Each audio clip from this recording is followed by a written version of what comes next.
V ďalekej krajine hlboká nespravodlivosť zatienila mnoho životov. Statočný mladý právnik, Nelson, videl svoj ľud trpieť pod apartheidom, pravidlami, ktoré ich oddeľovali podľa farby pleti. Čelil monumentálnemu rozhodnutiu, zostať ticho alebo bojovať za spravodlivosť, riskovať všetko. Nelson sa rozhodol bojovať, silno hovoril proti nespravodlivým zákonom. Musíme stáť spoločne za slobodu, vyhlásil, zapaľujúc nádej. Jeho slová tiež vyvolali hnev u tých, ktorí boli pri moci.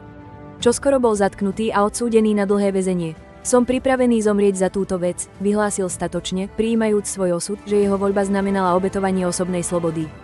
Po nespočetné roky znášal malú, izolovanú väzenskú celu. Každý deň bola jeho odhodlanie testovaná a mohli sa objaviť pochybnosti. Napriek tomu nikdy neustúpil od svojho sna o spravodlivom svete, inšpiruje ostatných aj za mrežami. Dokonca pestoval malý zeleninový záhon, tichý symbol trvalej nádeje.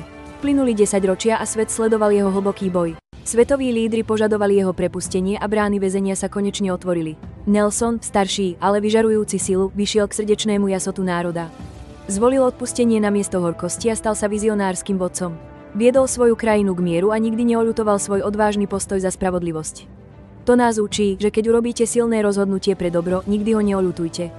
Ak vás cesta Nelsona Mandelu inšpirovala, prihláste sa na odber Slova Krepo pre ďalšie legendárne príbehy. Dajte like, ak túto lekciu dnes použijete, a komentujte, aký slávny príbeh by sme mali zdieľať na budúce.